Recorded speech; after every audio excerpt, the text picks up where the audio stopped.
Wow, you came with the energy. Welcome to the Holistic Life Show. This is like our first Saturday show, I think, right? Okay. Well, apparently you weren't thinking about that. I wasn't. I was. So welcome. Welcome. If you're joining us live, let us know where you're from. I remember the camera's on me sometimes when I do stuff. What'd you do? We're not going to talk about it. Oh boy. All right, guys, thanks for joining. I'm Jenny. I'm Jay. What's going on, guys? And with the show, as always, we want to bring you fun, adventure, excitement, like real life stories from our lives that can inspire you to live a better life. Doing that off the cuff, huh? Yeah. You like it? I did. So, all right. So today we are going to chat a little bit. I think it's important. I mean, we've done something new. Like we've telling all our business. Like we actually scheduled out show topics and titles and stuff and put them in positions where we felt they would build off of each other. And I feel it's important for like what we're getting ready to launch in January. People kind of know a little bit about us, kind of. I guess the origin story. I'm a big comic. Like I love comics, and like every superhero has an origin story. They kind of had to overcome something before they came into that superhero identity. And I kind of feel like that's what we're doing with 2jHolla and all the stuff we're trying to to I want to say, well, I guess create and bring about. Right. So I kind of felt it was important that you guys should hear our story. May it be like I'm gonna share a personal story, and Jenny might share something related to wellness. I don't know what she's saying, but I don't know how you felt. I don't want to put words in your mouth. I felt it's important that you guys kind of get to see that. Like, I feel that's like super, super important because super excited about what we're doing for January. We talked to some people about it, something we also didn't do because we were just kind of in the creating mode and not even thinking about like kind of asking people what they thought about it. Right. And like the feedback and some of the things we kept on hearing is like your story. Like, what is your story? Because people want to connect and relate to a story. You're on a roll. Spoke for like 5 minutes, period. No, you're on a roll. Keep going. Period. Yeah. So, sometimes it's tough to share your stories because they can be really deep, intimate, and personal, and potentially embarrassing. And, especially being a high achiever like myself, I don't really want anybody to know about those kind of things. But at the same time, when you're going through it, you want to know that other people go through it too. Right? Do you really? I mean, I feel you should want to know other people, but like maybe some people take that upon themselves and they're like, yo, I should have my shit together. Like I shouldn't be weak or whatever. Some people see that as a weakness and don't use that, other people go through it as well as a strength, as, hey, this isn't just me. This is a thing. Like I can get over this. I'm just like thinking about what you said because I'm going through some stuff right now and I want to act like it's not there, but I'm glad to know that other people went through it. Yeah. Yeah. No, I totally agree. I'm saying, what do you guys think? Do you feel that when you're going through something, you want to know other people have gone through it too? Do you look for that? Or do you try to bury whatever it is because that's weak? Doesn't happen. It's not me. Like, what do you do? I know I tend to bury it, and I'm learning how to not bury it right now. Barrel through the feelings. Just saying. I know. You just turn on the work cap and you go, go, go. Let's just put this bitch in high gear and zoom past everything else. So, go ahead. Well, no, I was gonna say, what story did you want to share? Because mine will probably be a little longer, and I probably should have kind of scripted or bullet printed it out before we went live. But I'll try to sum it up as I don't know, like I don't want to sum it up and downplay it, but I don't want to Do it. like You hash start it with out for it. yours. No, no, let's go with Oh my yours. God. Let's go with yours. We need to figure this out before and not argue Let's go with about it yours. on live. Hey, live. I know, right? Welcome. Yeah. So I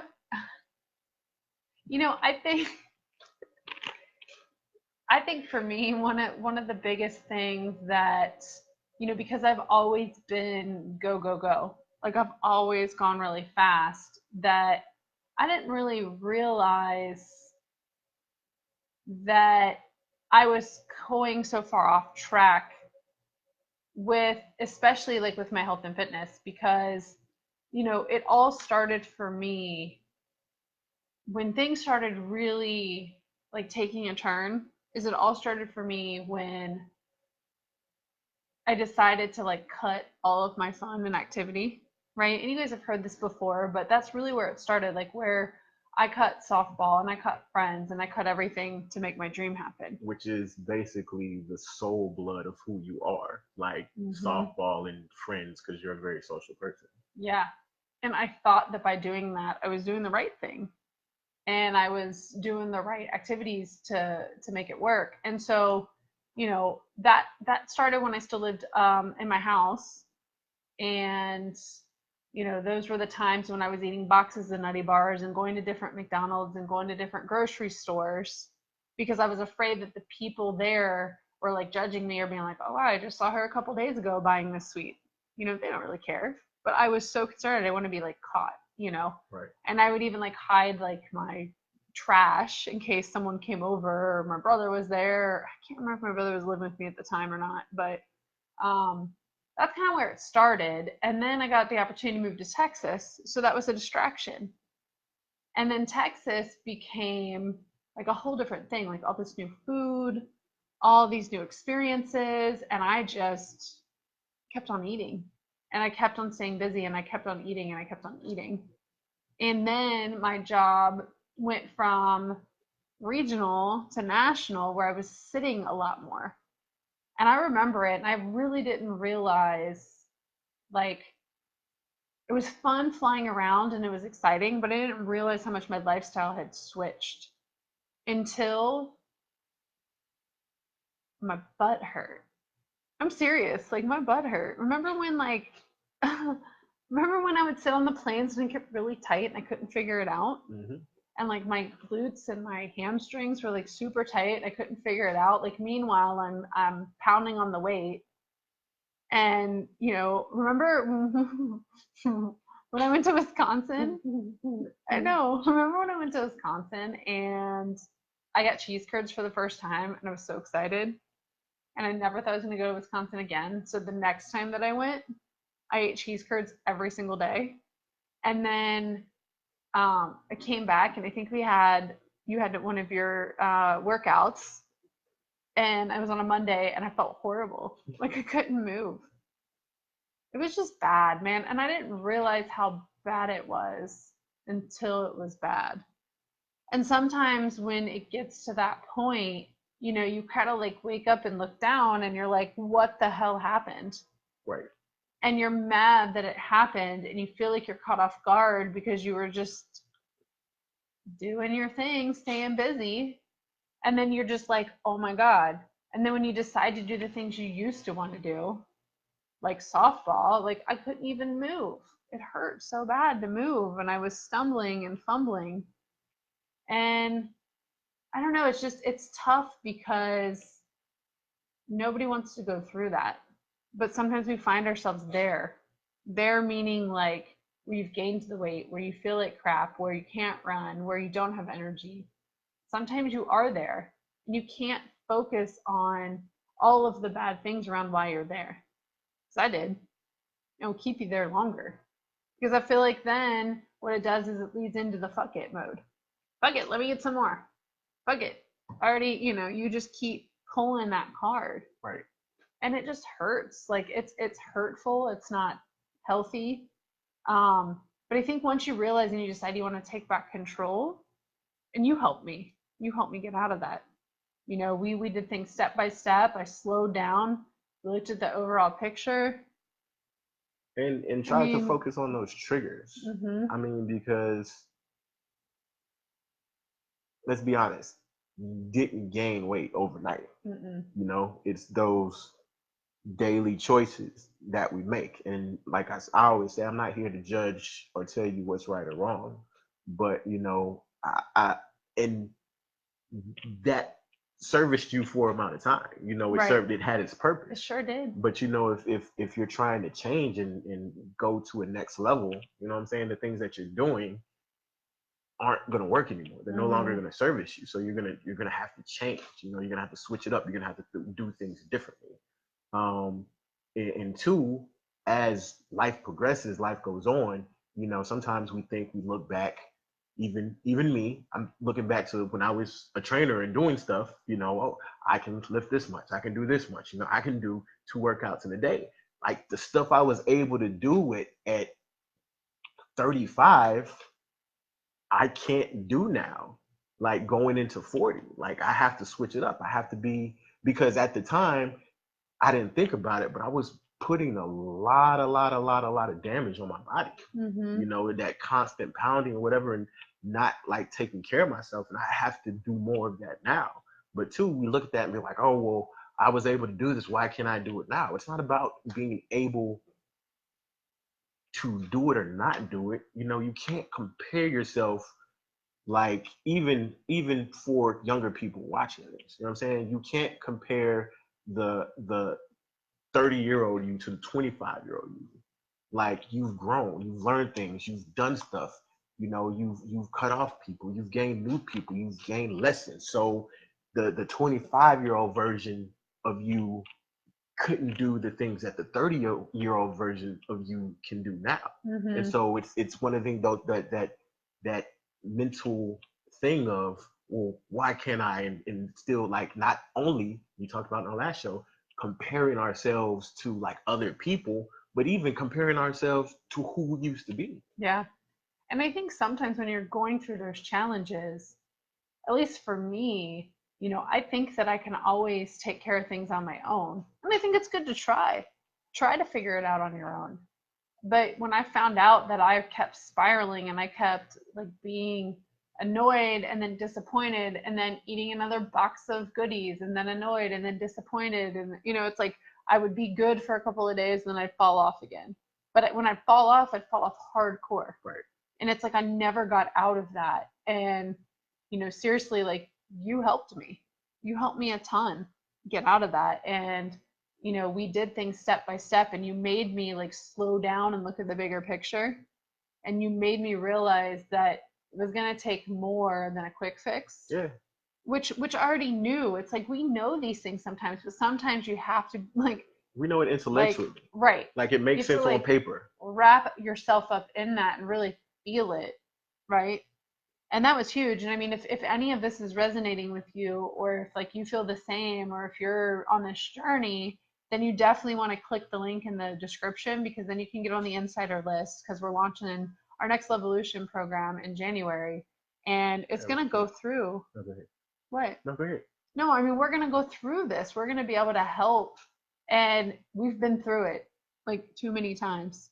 And it's, and two, it's not a thing of I've been through this before. Like life isn't about perfection. Like there's always going to be some new shit that pops up that's going to challenge you, and that's the whole point of, in my opinion, living. That's the whole point of growth.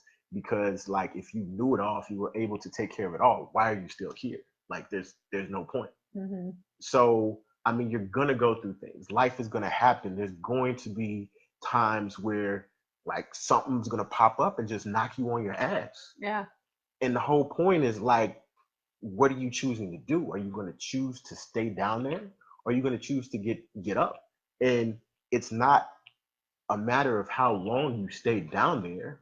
The whole thing about it is getting up. Like eventually being like, okay, you know what? And sometimes some people get to it quicker because they're like, all right, this is a little setback. Okay, Mm-hmm. this is what it is. I don't have to stay here. Let's go.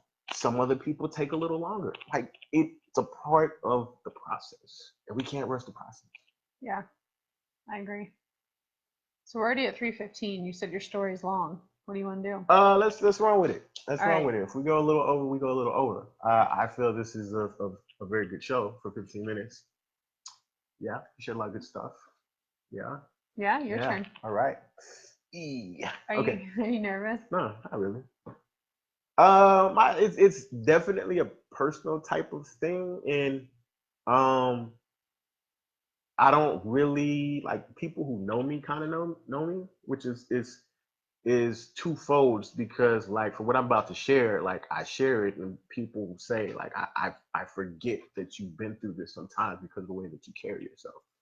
Um, but it's like I don't like to share it because I still kind of struggle with it at times.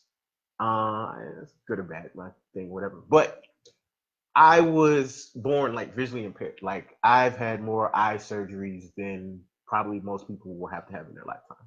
Like I think if my mom's watching, she'll probably correct me.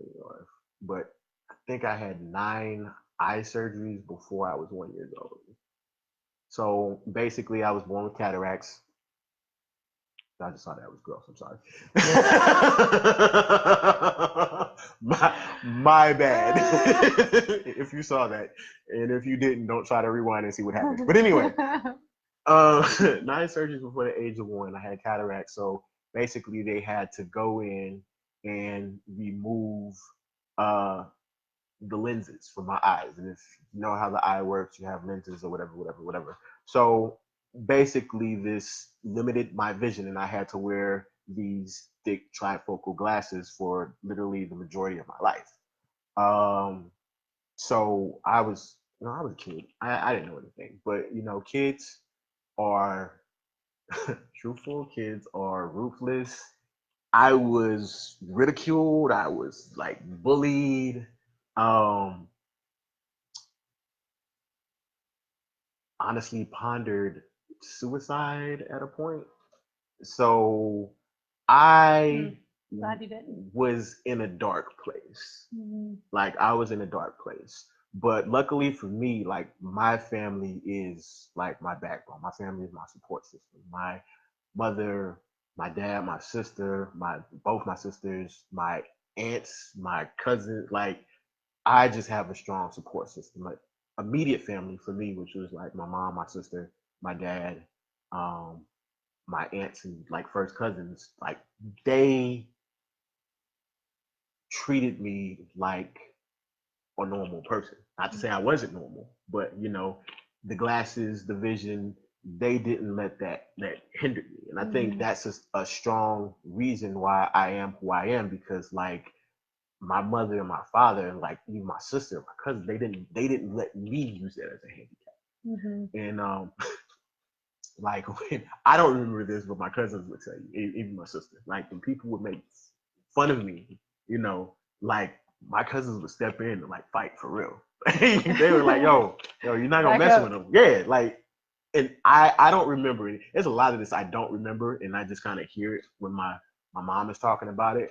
But all the things like she did when I was younger to like I would have to go to school and they had these large print books because I still do this sometimes if I'm like on a computer or my phone, like I have to have it close so I can see. So they had these large print books to make it easier.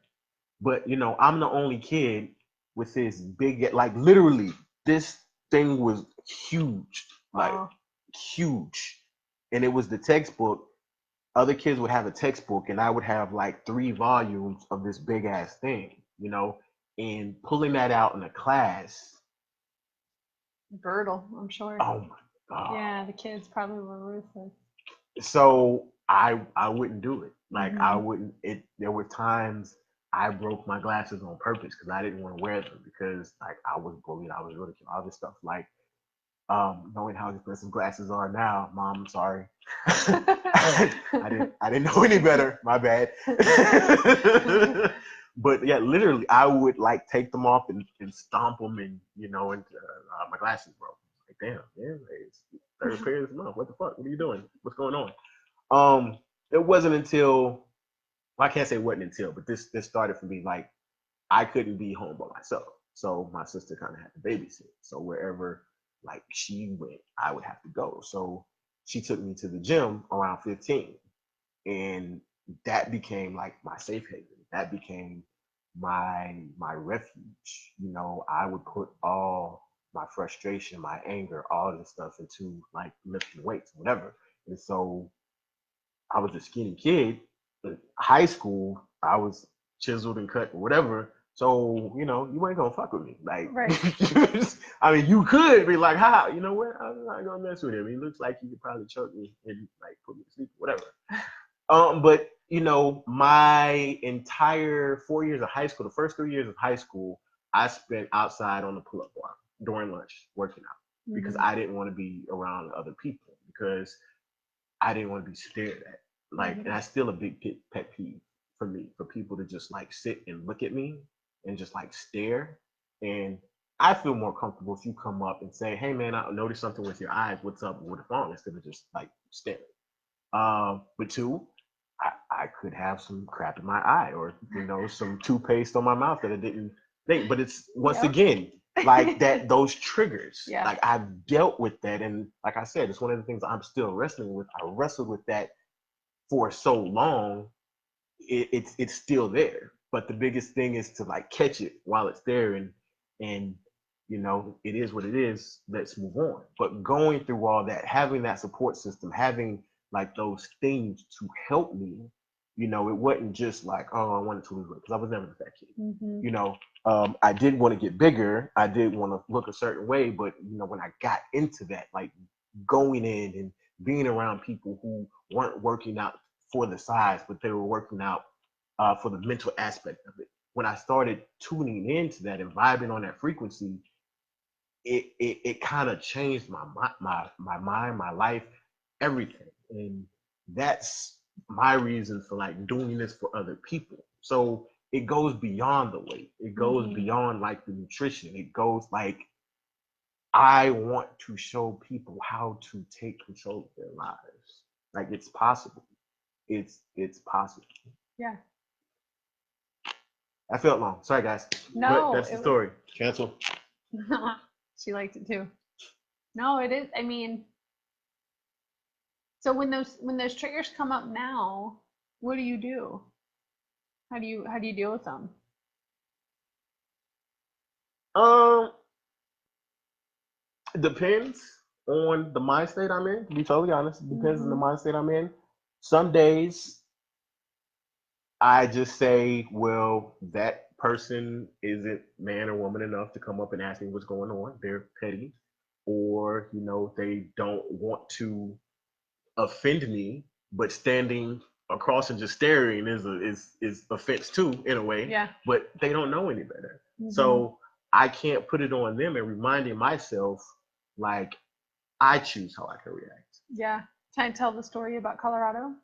Sure. I don't remember the story of Colorado. Were we at the marshmallow thing? Yeah. Okay. Making sure. Whatever. Yeah, so we were at Red Rocks Amphitheater in Colorado, and we went to see Marshmallow thing. We didn't eat marshmallows, but we watched Marshmallow like the DJ. And you know, we're dancing, we're having a good time, and like we were definitely like some of the older people there. We were probably the oldest people there. We're not that old. So, you know, we're hanging out, we're having a good time, and these girls come up and they're like, they whispered to me, they're like, dude, I want what he's on. I want the drug that he's on. And I was like, he's not on the drugs. He's got a vision impairment. And they were like mortified, which is crazy because think about that, right? Like people think whatever they think, good, Right. bad, or indifferent. I mean, this goes to your story, but this could go to anything in life. Yep. Right. And Relative. so Jay's like, oh, what'd she ask you? And I was like, uh-oh, like, am I opening up a huge can of worms here by sharing? Like, do I share? Do I not share? So I shared with you. And what was your reaction? I don't remember. I'll be totally honest with you. I don't remember. I know, you were pretty like, just like, what? Okay, well, whatever. You just laughed. And then she felt really bad and wanted to buy him a drink. And at that point, it was just kind of like, I'm like, oh, let me buy him a drink. Let me buy him a drink. And it was like, no, whatever. Just get out of here. You know? Right. But I think you handled it. Don't make it more obvious than it already is. Like, it is what it is. It's cool. let's laugh. Yeah. I don't need a drink. I appreciate you, but Yeah. it's all right. When I share that story, because I just think about like, all of this, all of your mindset, all the triggers, all the things, even though you may have come to a solution, things are still going to happen. Oh yeah. Right? Like for me, when I'm feeling very like out of whack, I want sweets. That is a trigger for me. Actually, the trigger's not the sweets, the trigger is how I'm feeling. Right. It And triggers then, how you're feeling, but somewhere you've resolved that the sweets will fix it. right, which it doesn't, because then it just feeds into the cycle, right? So I mean, in that moment, you could have chose to feed into the cycle, Right. feed into the cycle, and then etc. So, your turn. No, but yeah. I think that's our time. So second pop-up show. We wanted to do this in Fort Lauderdale, but life happens. Good thing it's a pop-up earlier show. this week we're gonna do it in Fort Lauderdale.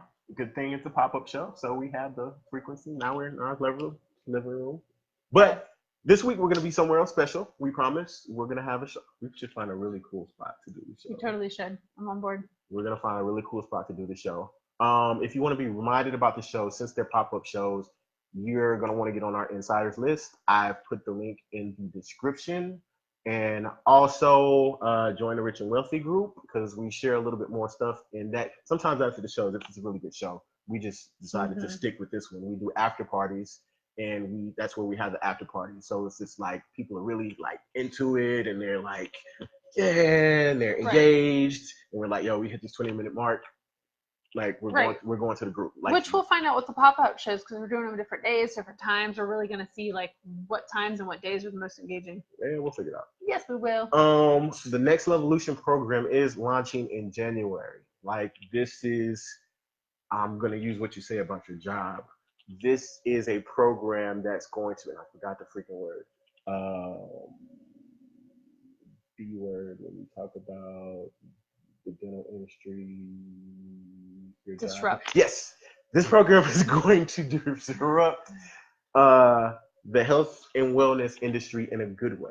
Like the industry needs a change, and I feel like what we have going on is going to spark that change. So super excited. You're gonna want to get on the wait list about that. Yeah. All right, guys. See you soon. Sorry, it was 30 minutes. No, we made 28. Sweet. All right, guys. See you later. Bye.